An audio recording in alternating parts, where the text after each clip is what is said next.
transtorno de personalidade borderline. O transtorno borderline, ele começa na adolescência e persiste durante a vida adulta. Então, ele não começa naquele episódio que a família ou o próprio paciente veio para a gente. Ele começa lá atrás. E se você não tem ninguém para apoiar esse relato, então você não vai ter nenhum outro informante, você só tem o paciente como informante, essas lembranças do passado, elas podem vir enviesadas, né? Os pacientes que têm esse transtorno de borderline, se eles se culpam muito por essa questão e se tem muito ainda um preconceito sobre quem tem, né, o transtorno borderline. Mais um Natcast no ar. Se você já está nos assistindo, já curte esse podcast, já compartilha. Se você ainda não é inscrito aqui no nosso canal, se inscrevam para vocês ficarem aí ligadinhos em todos os nossos conteúdos. E hoje vamos falar sobre o tema transtorno de personalidade borderline. E para estar falando um pouquinho hoje aqui no podcast sobre esse assunto aqui comigo, estou com a doutora Juliana Cividanes, ela que é médica psiquiatra. Doutora, gratidão, né, novamente por você estar aqui no Natcast, para a gente falar um pouquinho, né, sobre esse transtorno de personalidade aí, o borderline, e trazer mais conhecimento, consciência aí para quem nos acompanha, né? Hoje a apresentadora ainda está um pouco gripada, né, essa semana muito frio, muita chuva, e aí, então tô com a vozinha um pouquinho mais baixa, um pouquinho rouca, mas a gente tá aqui, né, doutora? Sempre firme e forte, Sempre né? firme. Eu que agradeço por estar aqui, é sempre um prazer, né, falar com você, com o pessoal que segue o seu canal, e principalmente de um tema tão polêmico, né, que é o transtorno de personalidade borderline. Aliás, os transtornos de personalidade estão em alta aí nos livros, na internet, todo mundo tem falado muito sobre isso, né? Sim, hoje a gente vê mais, né, falar sobre esse transtorno, mas ainda existe, né, uma confusão, né, entre transtorno borderline, bipolaridade, né, então para a gente iniciar, né, gostaria que você se apresentasse, né, para quem ainda não te conhece e falasse um pouquinho, né, de você. Eu sou doutora Juliana Cividanes, tenho 31 anos de formada aí na carreira de psiquiatra, fiz residência médica na Santa Casa de Misericórdia de São Paulo e trabalhei bastante tempo na Unifesp, onde eu fiz o meu mestrado e depois trabalhei no grupo, né, de transtornos de afetivos, que inclui aí o bipolar que você falou, e depois no grupo de transtorno de estresse pós-traumático. Tenho vários artigos publicados e há 2 anos eu fundei uma clínica, né, que é a Genuine Mental Health, para tratar de transtornos de difícil tratamento. Então, aqueles transtornos que as pessoas já foram em vários médicos, tomaram vários medicamentos e não respondem ao tratamento. Nós temos um tratamento específico, que é a infusão de cetamina, que ainda é uma coisa meio nova no Brasil, mas que dá resultados excelentes para esse tipo de paciente. Sim, ainda a gente fez, né, um podcast aí com o seu sócio, né, doutor Rogério, a doutora não conseguiu estar, né, no dia, acabou ficando doentinha aí, mas o doutor Rogério esteve aqui, né, falou um pouquinho, né, a gente falou sobre esse tratamento, né, que inclusive quem tiver interesse pode entrar, né, doutora, aí em contato com vocês para saber mais, né, sobre a acetamina, igual você falou, foi pouco falado, né, ainda é pouco falado, então a gente fez um podcast aí direcionado a isso, né, doutora? Com certeza. Doutora, e para a gente entrar, né, aqui no nosso tema, eu queria que você falasse, né, pra gente o que é definido aí, né, o transtorno aí de personalidade borderline, para quem ainda não conhece. Logo no comecinho você falou uma coisa muito interessante, né? Ah, o que que é transtorno bipolar, o que que é transtorno borderline? Porque existe uma diferença, Nath, entre os transtornos de personalidade e os outros transtornos em psiquiatria. Aham, Qual que é essa diferença, né? A personalidade, ela é aquilo que faz a interface entre o nosso mundo interno e o mundo externo. Então, a nossa personalidade é como a gente reage, né, no mundo externo a partir do nosso conteúdo interno. Então a gente não nasce com a personalidade, Não nasce. não Não nasce. é de, vamos se dizer, do gene. Não, não é sim, pode ter fatores genéticos que Aham, vão determinar uma personalidade, mais ativa, uma personalidade mais calma, uma personalidade, mas esses fatores genéticos é o que a gente chama de temperamento. tá, Então, a gente nasce com o nosso temperamento, que esse sim é certo. genético, é herdado. Então, Aham, quando a vovó falava: "Ah, ele tem o temperamento da mãe, tem o temperamento do pai", a vovó estava certa. Então, o que que é o temperamento? É o modo como emocionalmente eu vou reagir. Mas a personalidade é uma coisa que eu vou criando, tijolinho por tijolinho, ao longo do tempo. E certo. depende de vários fatores. Depende sim do meu temperamento, mas depende da vida que eu levo, né? Então depende das relações em que eu vivo, depende se eu tive ou não na infância muitas frustrações, abuso, negligência, ou se eu tive uma infância tranquila, depende de como foi me ensinado a lidar com as coisas, com as adversidades, com o dinheiro, com as outras pessoas. Então eu vou captando primeiramente da família original, né, pais, irmãos, cuidadores de uma forma geral, se você foi criada pela avó, pela tia. Então, primeiro dessa família nuclear e depois da família, expandida e social. Então, professores, empregadores, tudo aquele contato, interpessoal que eu vou tendo, eu vou moldando, criando a minha personalidade. Então, o que acontece no transtorno borderline ou nos outros transtornos de personalidade? Essa personalidade, ela foi criada de uma forma, não funcional no mundo, por Uhum, vários motivos, né, que depois a gente vai explorar mais para sim. frente. Por vários motivos, a personalidade dessas pessoas que têm borderline, ela não foi estruturada de uma forma muito funcional para a realidade do mundo. Então tem características que impedem que a pessoa tenha uma vida, estável, uma vida funcional, e essas características trazem muito sofrimento para a pessoa e também dificuldade de viver em sociedade. No transtorno borderline em específico, a gente fala que é um transtorno de personalidade instável, né? Com características borderlines. O que isso significa? O borderline ele tem uma dificuldade muito grande de se manter estável ao longo do tempo. Então ele tem uma instabilidade em várias áreas da vida, uma instabilidade afetiva, uma instabilidade de autoimagem e uma instabilidade de comportamento. Então é aquela pessoa que muda de planos o tempo todo, toda hora escolhe uma profissão diferente, não consegue ir para frente, tem dificuldade de se relacionar porque ela necessita assim de muita validação das pessoas, morre de medo de ser abandonada, então ela cria um apego doentio por outras pessoas, a ponto de que se a pessoa, um namorado, alguma coisa, termina com ela acha que ela não vai mais conseguir viver sem aquela pessoa. Tem uma instabilidade também em relação aos comportamentos, é muito agressiva, muito impulsiva, não consegue controlar, não consegue se regular emocionalmente para se comportar de forma Uhum, adequada, né, e tem uma instabilidade no próprio reconhecimento de si, do que a gente chama do eu ou do self. Ela tem horas que ela acha que ela é fracassada, incompetente, não consegue fazer nada, e tem horas que ela acha que ela é muito capaz, às vezes até mais do que de fato é, mas que ela vai dar conta de tudo. E por que que é diferente do transtorno bipolar? Porque o transtorno bipolar ele evolui em episódios. Então, assim, a pessoa ela não tem alteração de personalidade, ela tem fases que ela está absolutamente normal, sem normal. sintomas nenhum.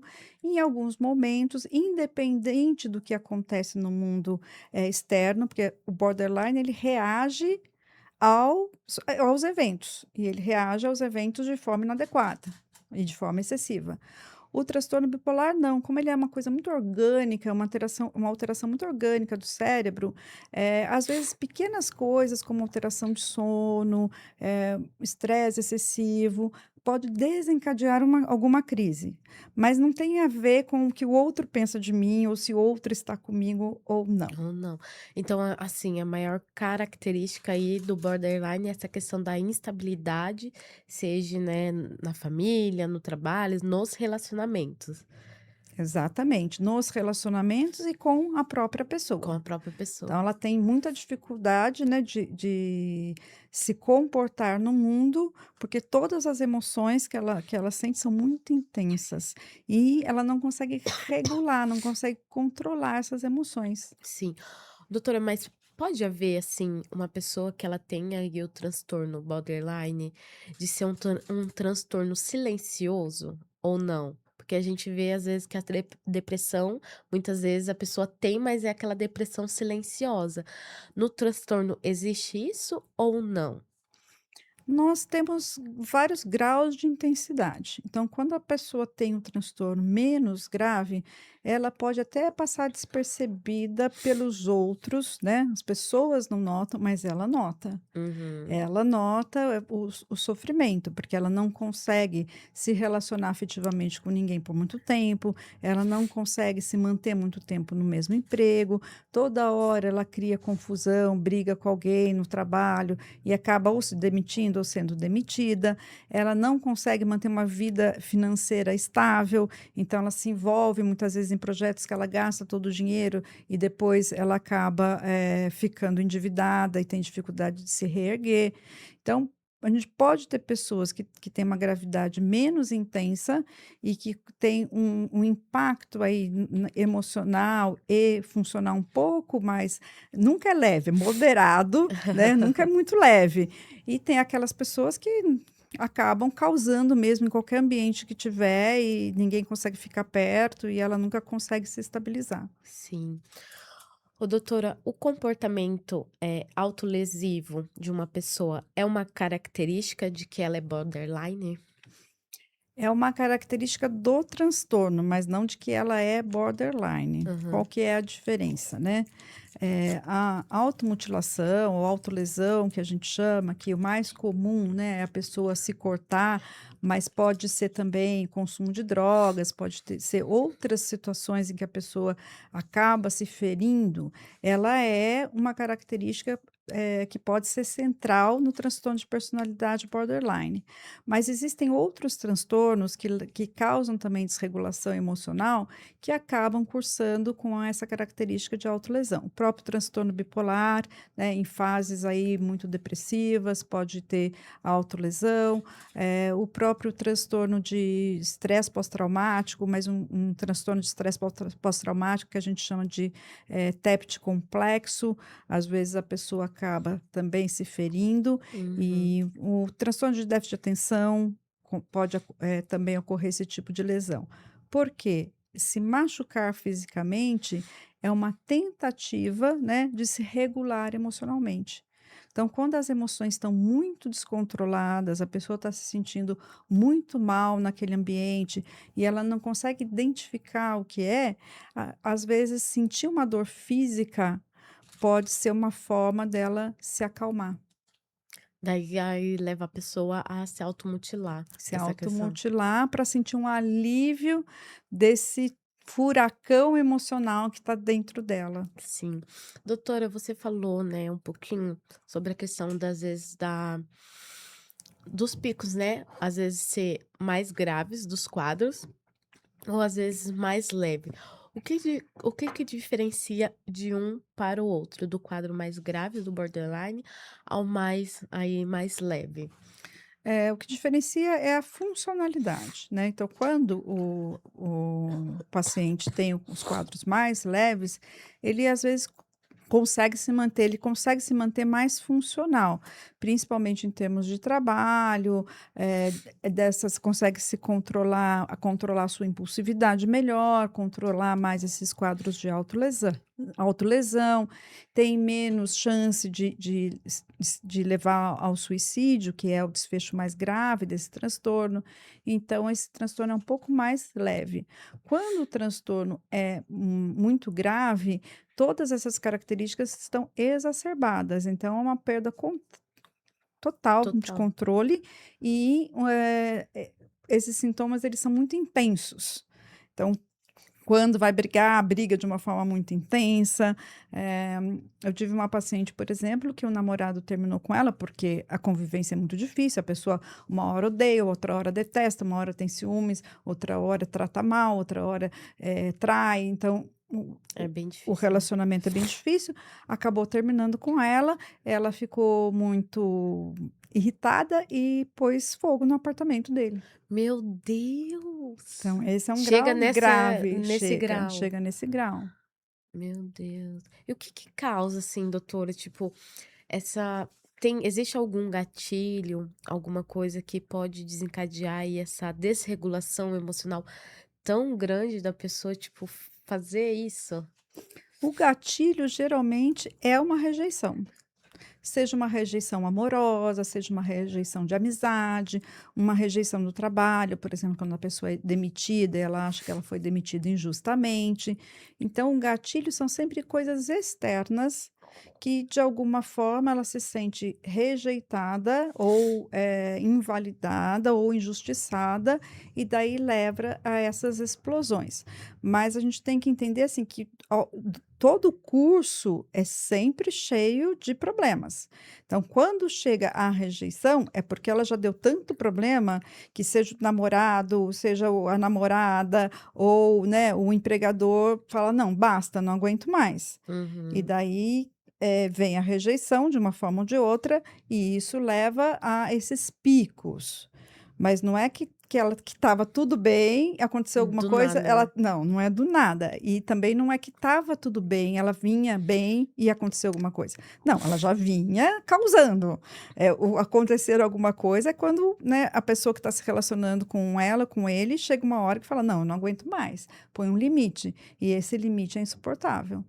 E qual que é, assim, né, você falando dessa parte aí, né, do parceiro ou em questão do trabalho, da família, qual que é o maior desafio aí de quem tem, né, alguém com esse transtorno, seja na família, às vezes, né, um empregador, às vezes, né, num relacionamento, passa com essas pessoas, né? Eu acho que acaba sobrando, assim, quem acaba permanecendo ao lado é mais a família, né. Aham. As pessoas que se vinculam, mas que não são tão responsáveis por esse paciente, chega uma hora que elas desistem. Mas a família acaba tendo que acolher. Não é toda família que acolhe, mas de regra geral, quem acaba acolhendo mais É a é a família que família. fica, né? Que fica. Então, daí a psicoeducação é muito importante, né? Você chamar essa família, convocar essa família e explicar o que que ocorre, quais são os limites do paciente, quando ele vai conseguir se controlar, quando ele não vai, e desenvolver, então, um plano de tratamento, tanto para o paciente quanto de suporte para a família, que a gente chama dos cuidadores. Porque para os cuidadores, né, estar com uma pessoa que tem o transtorno borderline é um estresse muito grande. Então você tem que cuidar do paciente, eu estou igual você, perdendo a voz, do paciente e da família, né, para conseguir dar um suporte. Então você tem que ter um plano de ação tanto para o paciente quanto para os cuidadores. Os cuidadores. Ô, doutor, e assim, é de fácil, vamos se dizer, diagnosticar aí uma pessoa com o transtorno de personalidade borderline? Como que funciona esse processo até chegar, né, aí numa conclusão que a pessoa tem realmente esse transtorno? Não, um diagnóstico é difícil. É difícil porque você está vendo o paciente num corte transversal, que eu falo. A família trouxe, o próprio paciente veio, você está vendo aquele corte transversal.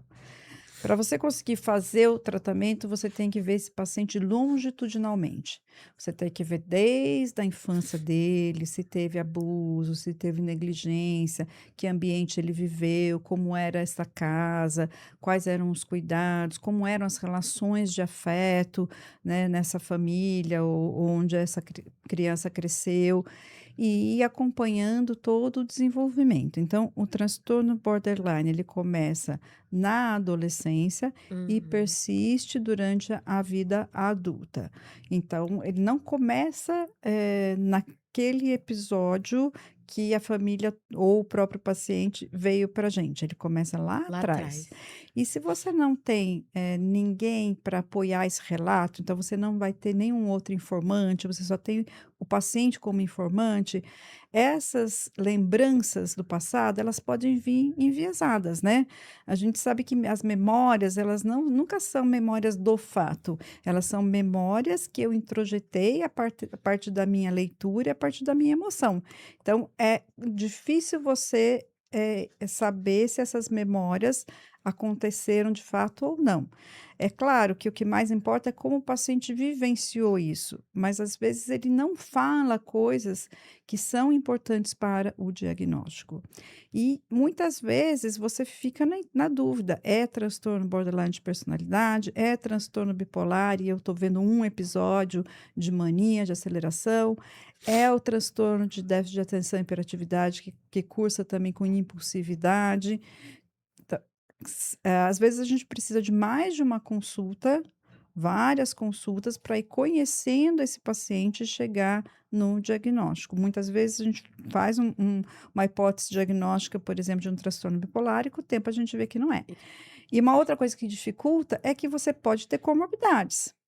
que o quê? Não entendi. Comorbidades. Você Comorbidades. pode ter uma pessoa que tem um transtorno bipolar de base e que desenvolve uma depressão, que desenvolve um quadro de transtorno bipolar.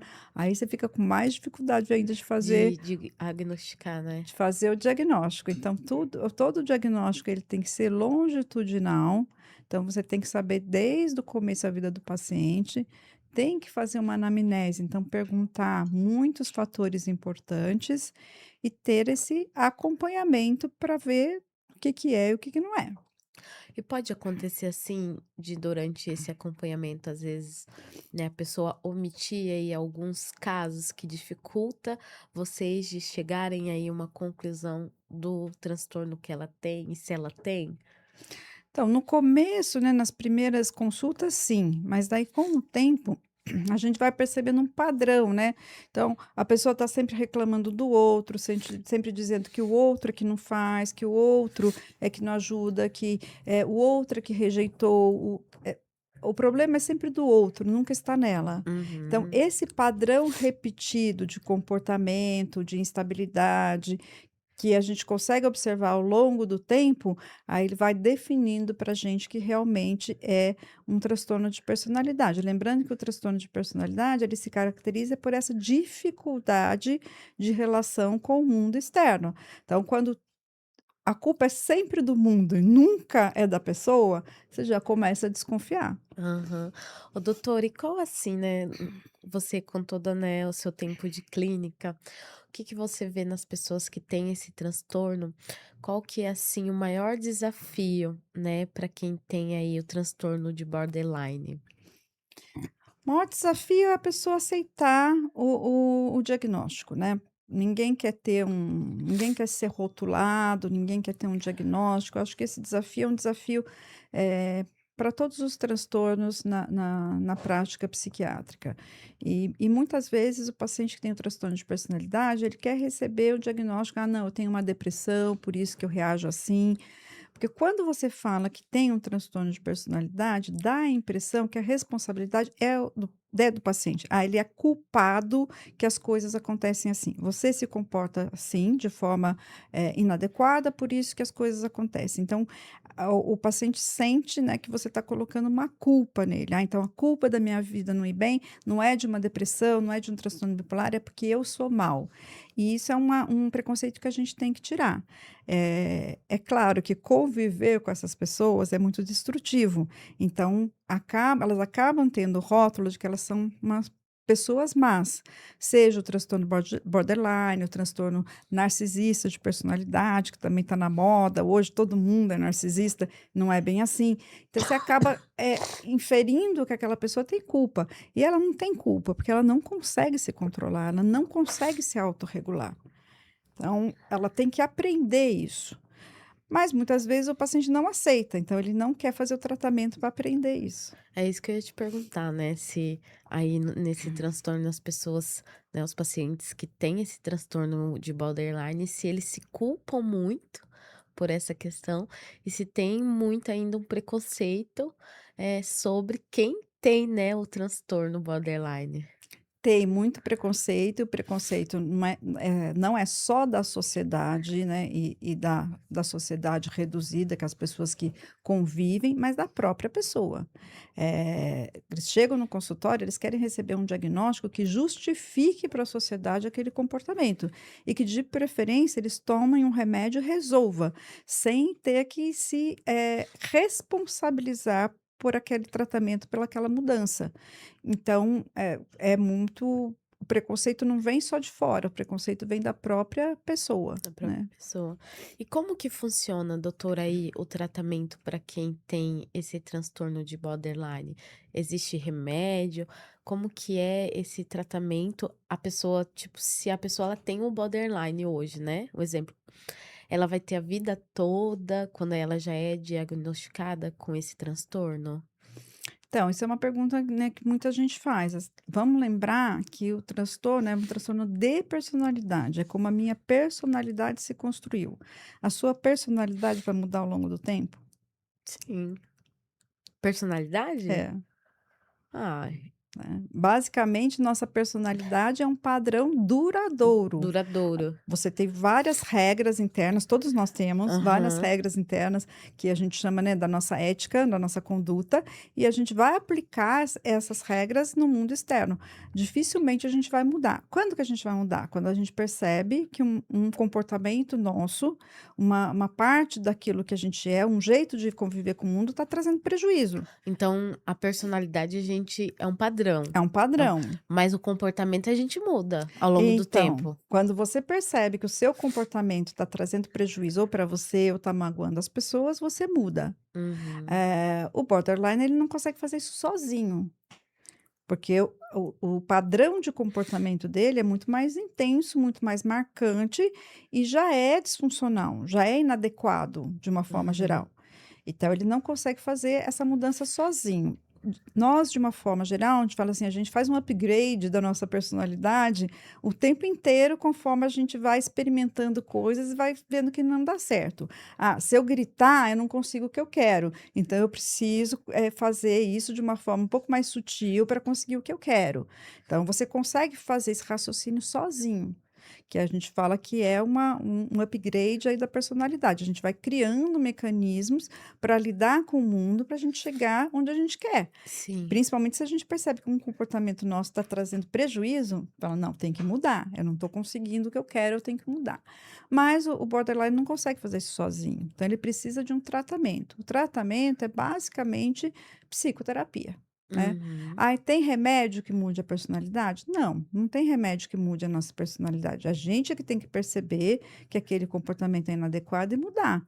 Não é um remédio que vai fazer eu mudar. Então, o borderline também não vai tomar um remédio que mude a personalidade dele. Hoje a gente tem variações, né, da terapia comportamental cognitiva que foram desenvolvidas especialmente para tratar o transtorno de personalidade borderline, que é a terapia dialética, né, comportamental dialética. Algumas práticas de mindfulness ajudam bastante, então a terapia é baseada em mentalização. A gente tem também a terapia interpessoal, que ajuda, e a terapia de transferência, né, para o paciente meio que perceber o que ele faz, o que causa no outro e por que, que o outro reage daquela forma. Porque geralmente ele fala assim: eu não fiz nada e a pessoa me tratou assim. Então ele tem que, ele não, realmente ele não Não percebe, não percebe, não percebe. percebe. Não é da- tipo: "Ai, Não, eu tô", vamos se dizer: "Ai, eu fiz, vi, mas não, não passa, é assim, né". ah, estou me vitimizando. Alguns momentos eles se vitimizam sim, mas tem alguns momentos que ele realmente não percebe. Por que que a pessoa me tratou assim se eu não fiz nada? Só que ela já causou, ela Uhum. destruiu a pessoa, né? Então, na verdade, existe um motivo para a pessoa reagir assim, porque ela fez várias coisas inadequadas, mas ela não percebe. Então, essas psicoterapias ajudam a isso, ela começar a perceber os padrões e fazer um treinamento para mudar, que não é tão fácil. A gente tem dificuldade de É. mudar um comportamento, né? Você resiste, não, mas não sou eu, as pessoas que não me compreendem, até você falar, não, realmente sou eu, tenho que mudar. Então, imagine a pessoa que tem um comprometimento tão importante. E quando entra a medicação? Onde entra a medicação? Aquilo que eu falei, a pessoa pode ter comorbidade. Então, o paciente com transtorno de personalidade, ele pode ter uma depressão, aí nós vamos tratar essa depressão, então nós vamos tratar com medicação. Ele pode ter uma comorbidade com um transtorno de hiperatividade, então a gente vai tratar esse transtorno. Ele pode desenvolver aí um quadro de ansiedade muito grande, então a gente vai tratar essa ansiedade. Então, quando tem essas comorbidades focais, a gente vai usar medicamento para tratar isso.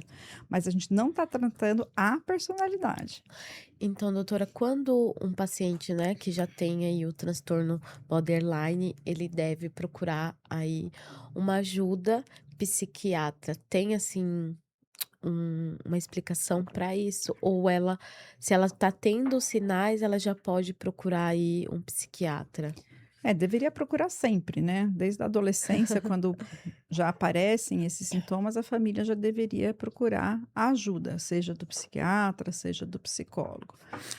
Mas vamos dizer que tem um grau leve, a pessoa foi levando, e mesmo com dificuldade de relacionamento no colégio foi levando, com dificuldade de relacionar na faculdade ela foi levando, mas chega uma hora, principalmente quando ela entra no mercado de trabalho, que isso traz uma alteração funcional importante. Ela não consegue se manter em nenhum emprego, então ela não consegue ter renda para se sustentar, acaba entrando em dívidas, aí, né, acaba procurando o tratamento, né. Ou quando ela acaba tendo uma depressão ou um quadro de ansiedade, ela procura para tratar essa depressão e a gente faz o diagnóstico também desse padrão, né, instável de personalidade que é o borderline, mas deveria se tratar sempre. Sempre, né, doutora?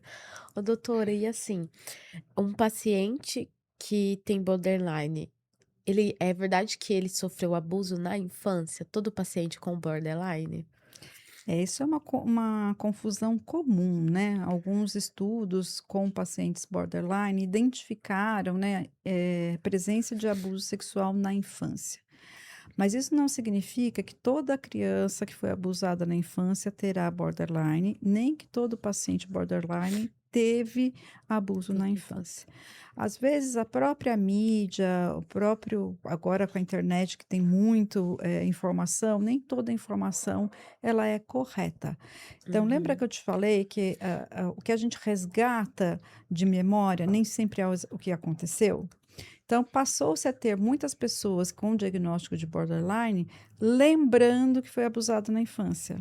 Mas pode ser que não tenha acontecido. Tem essa Exatamente. questão? Pode ser que nunca tenha acontecido esse abuso sexual, né. Então, esses estudos que foram, realizados primeiro e que trouxeram essa associação de forma muito intensa, eles foram todos estudos que a gente fala retrospectivos. Então, você pegava o paciente com borderline e pedia para ele contar como é que foi a infância e quase todos eles referiam que foram abusados sexualmente. Quando passaram a fazer estudos prospectivos, então acompanhar as crianças para ver como será o futuro delas, percebeu-se que muitas dessas crianças que desenvolveram personalidade borderline, de fato, não foram abusados na infância. Que a porcentagem de abusados na infância era muito menor do que a referida nos estudos retrospectivos. Então, a memória, ela engana. Mas o que causa, tipo, essa igual você falou, pode ser que aconteceu, pode ser que não aconteceu. O que que causa, às vezes, dessa imaginação dela achar que sofreu abuso? É, muitas vezes é indução tanto da mídia quanto do Aham, próprio profissional, né. certo. Teve uma década, que foi a década de 80, que foi desenvolvida muito forte as terapias, né, de hipnoterapia, resgataram lá do Freud, que o próprio Freud já tinha chegado à conclusão que não funcionava, mas teve um boom aí de terapias baseadas em hipnoterapia, e quase todas as pacientes do sexo feminino que eram atendidas nesse tipo de abordagem, lembravam de situações de abuso sexual na infância. E depois percebeu-se que isso não era verdade, que era quase uma indução do terapeuta, tentando explicar os transtornos fosse esquizofrenia, transtorno bipolar, transtorno de personalidade, era um desejo do profissional de explicar e durante o processo hipnótico acabava tendo uma sugestão.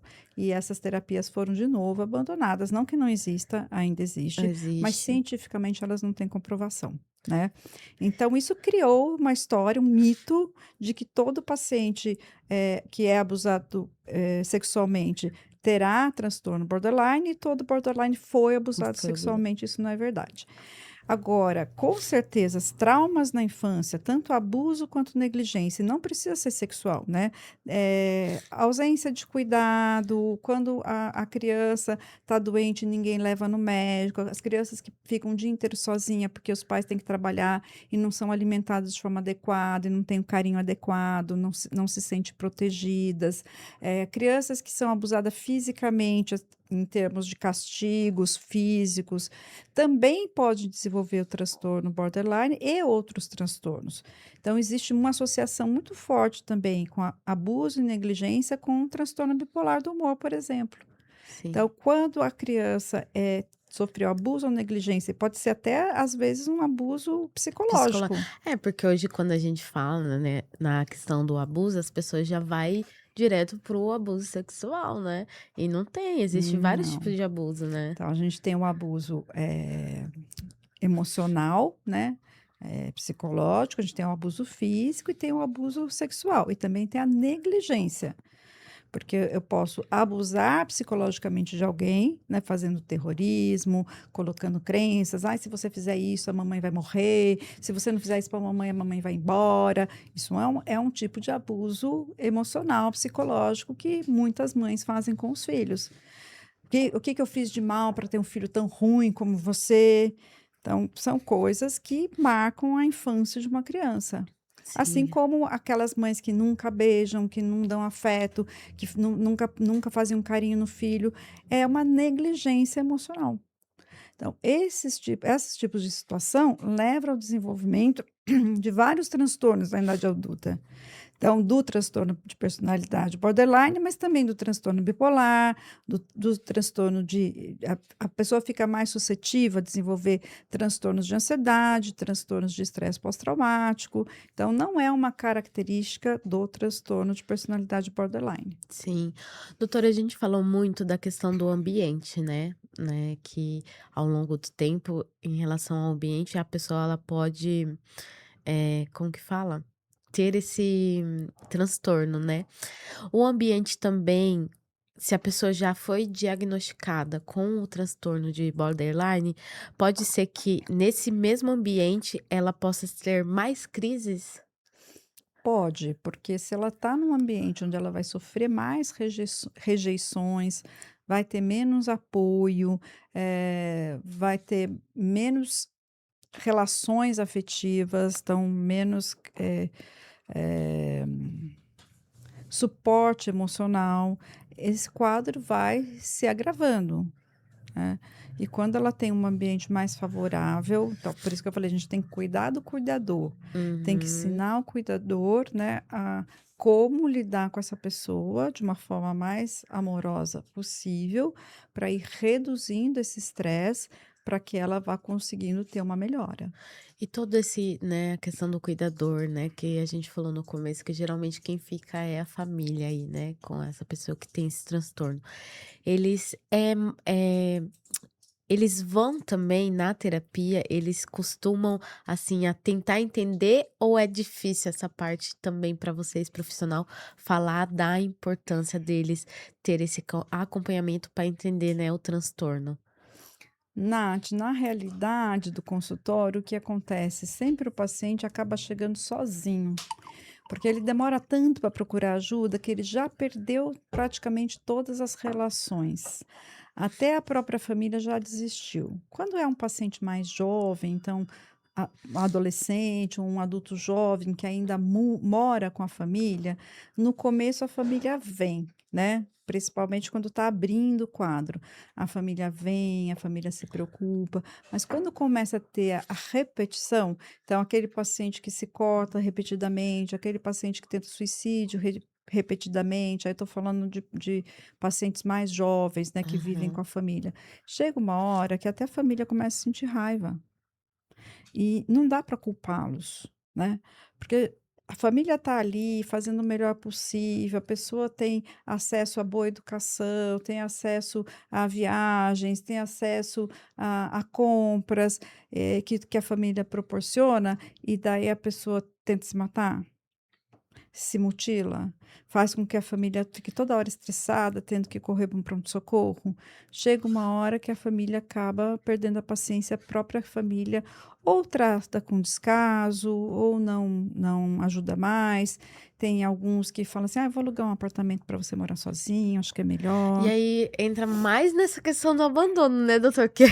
Que é justamente essa parte É. que pega aí para o transtorno É, o borderline, que né? mais pega para eles é essa questão do apego, né, então, um medo, muito grande de rejeição e de abandono. E conforme eles vão tendo os comportamentos, essa fantasia, que é o maior medo deles, se concretiza, porque as pessoas de fato rejeitam, abandonam, né. Então, aí vira um ciclo que vai se alimentando. O meu medo é um medo irracional de ser abandonado ou rejeitado. Mas eu me comporto de uma forma tal, até para tentar manter esses relacionamentos, mas de uma forma tão inadequada que eu acabo sendo rejeitado, né, ou não amado, abandonado, e daí o meu medo se confirma, Se con só concretiza mais ainda, né? concretiza mais ainda. Ô, doutora, existe, assim, algum mito ou tabu que você já ouviu falar sobre a questão, né, do transtorno de personalidade borderline? Eu acho que esses são os 2 maiores mitos que a gente já comentou aqui. Um é que todo borderline foi abusado sexualmente na infância, não é verdade, Uhum. né.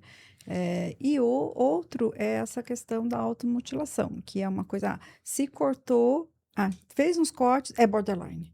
Não é, às vezes é bipolar, às vezes está deprimido. Quando se corta, a gente pensa: "Bom, existe uma desregulação emocional e a pessoa está dificuldade para se regular sozinha emocionalmente, então ela está usando, né, a dor física para se autorregular, mas não que necessariamente ela seja borderline". Também o que a gente percebe muito é que, mesmo profissionais da saúde e da saúde mental, né, da área, psiquiátrica e psicológica, muitas vezes tem medo desses pacientes. O próprio pessoal da área da saúde tem medo Tem desses. medo desse paciente, ninguém quer, assim, porque do mesmo jeito que ele causa na vida das pessoas, ele causa também na vida dos profissionais. Então, Nossa. você tem que aprender a pôr o limite, senão ele vai, pra dentro da sua vida. E hoje ele está te amando, você é a melhor médica do mundo, faz declarações de amor, traz presente, e a partir do momento que você põe um limite, você é a pior médica do mundo, ele sai falando para todo mundo, colocando na internet que ele foi no seu consultório e você não ajudou, que você é a pior médica do mundo. Então, são pacientes difíceis de lidar mesmo. Mas tem pessoas que têm realmente medo, né? "Ah, vai me atacar, vai ser agressivo comigo". Então isso dificulta tanto o paciente buscar ajuda, quanto ter profissionais, preparados para ajudá-los. Então é importante, né, o paciente já buscar aí, vamos dizer, uma psicóloga especializada nesse assunto realmente, né? É, sim. Existem, né, então, tanto terapeutas quanto psiquiatras que, são especializados, que têm todo um treinamento específico para acolher esses pacientes sem se assustar com essas reações intempestivas, impulsivas que eles têm. E de logo de cara não deixar que a sedução deles te acolha, porque Porque assim, eles seduzem também, doutora. claro, todo mundo quer ser validado, todo mundo quer, então, se você não fica esperto, você acaba caindo nas teias. "Ai, o paciente me ama, o paciente acha que eu sou a melhor médica do mundo", aí você começa a fazer amizade com o paciente. Então, se você não estiver bem preparado, né, ficar com um olho no gato, um olho no peixe, você acaba caindo na rede. Sim.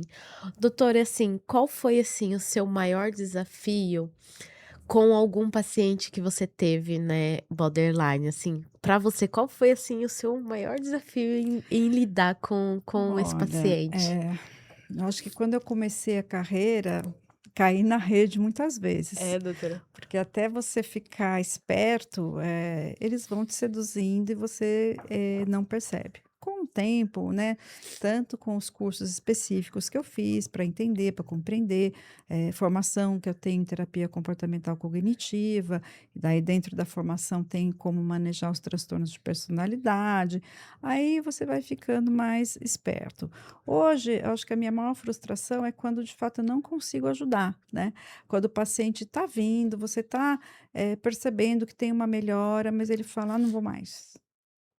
Porque ele não conseguiu te seduzir, não conseguiu colocar você na rede dele. Então ele vai procurar outro que caia na rede dele, porque ele quer essa ligação, afetiva muito intensa. Quando você começa a colocar um limite, ele: "Não, então eu vou procurar outra pessoa que me dê esse apego que você não me deu". Então eu acho que o maior desafio é você conseguir manter o paciente no consultório sem cair na rede, de sedução dele. Então pode acontecer aí do paciente estar fazendo o tratamento, né, com psicólogo, psiquiatra ali no momento, e por essa questão ele desistir do tratamento e ir Desistir. para outro. É, Meu Deus. Aí fica difícil, né, o fica. tratamento. Então, o tratamento é muito difícil e é muito frustrante, né. Então, todo mundo que trabalha com transtornos de personalidade de uma forma geral, mas o borderline talvez seja o mais florido, mais exacerbado, que traz mais transtornos, né, tanto para a vida das pessoas que vivem com ele, quanto da própria vida dos profissionais, a grande frustração é essa, que às vezes você não consegue ajudar como gostaria, porque o paciente acaba desistindo, ou ele vai mudando de médico em médico até ele escutar o que ele quer ouvir, não o que você tem a dizer, né. Então eu acho que essa hoje é a minha maior dificuldade, a minha maior frustração. Ô, doutora, o que que você poderia dizer, né, para esse paciente que a gente falou muito da questão da culpa, da pessoa se culpar, para ela ter uma consciência, né, que a culpa não é dele ou dela por estar com esse transtorno. Que mensagem que você poderia deixar, né, para essas pessoas aí que estão passando por essa fase, né? Primeira mensagem é assim: as coisas não estão indo bem, você percebe que você não está conseguindo dar conta da sua área afetiva, da sua área emocional, e é sempre com muita turbulência, sempre com muita briga, muita discussão.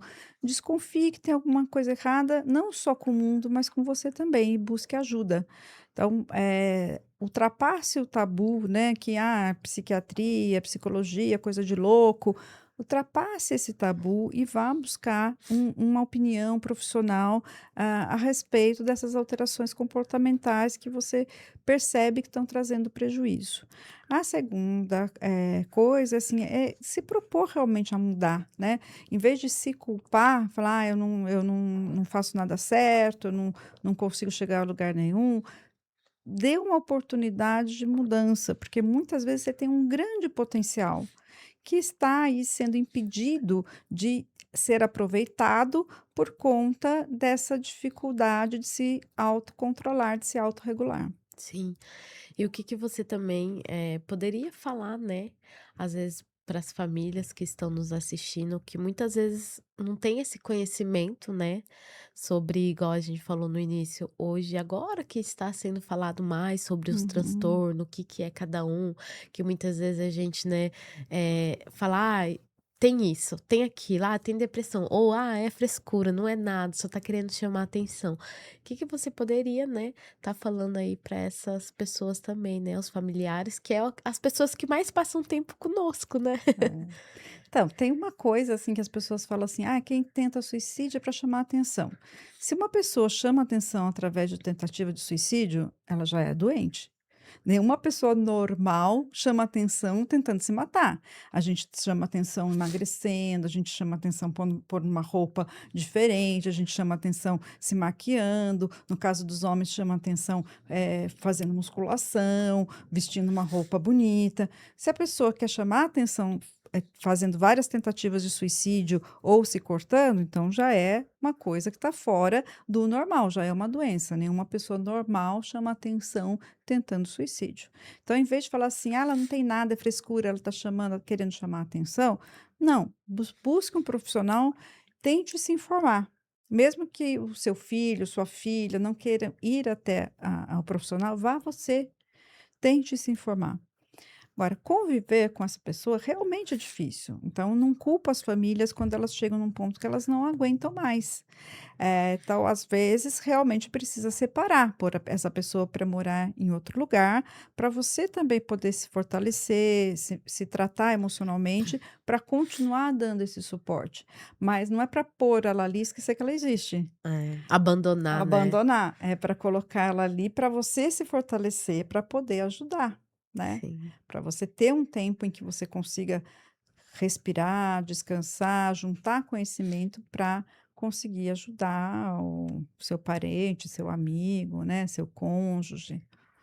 Doutora, para gente encerrar, né, gostaria aí que você deixasse suas redes sociais, né, a sua, da clínica também, quem tiver interesse em saber mais, quem tiver interesse também, né, em passar aí por uma consulta, né, para saber ou para diagnosticar, né, saber o que realmente a pessoa tem, né, igual a gente falou, não é um diagnóstico fácil, né, não é, e às vezes as pessoas querem coisa tudo no imediatismo, né? Tipo, Hum. ah, eu vou passar hoje, ela já vai me dar um laudo, já vou sair de lá com o que, sabendo o que eu tenho. E não é, né? A gente sabe que os transtornos aí tem aí, levam um tempo para ter esse diagnóstico, né?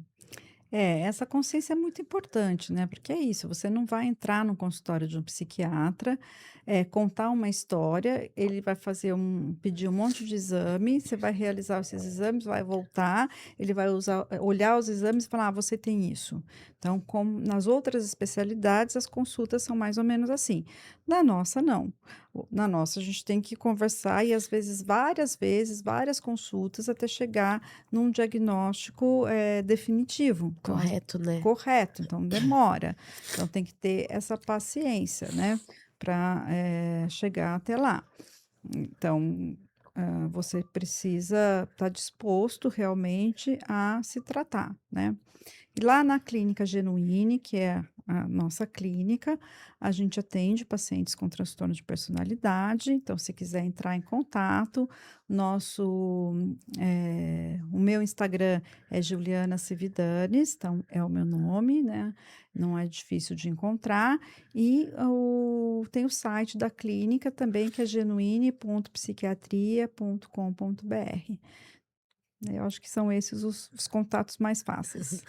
Doutora, quero aí, né, te agradecer novamente por você estar aqui, né, no Natcast para a gente falar um pouquinho, né, sobre esse tema, né, sobre esse transtorno, trazer, eu falo que mais consciência, mais conhecimento para as pessoas, né, entender um pouquinho a mais do que é esse transtorno. Então, quero te agradecer novamente.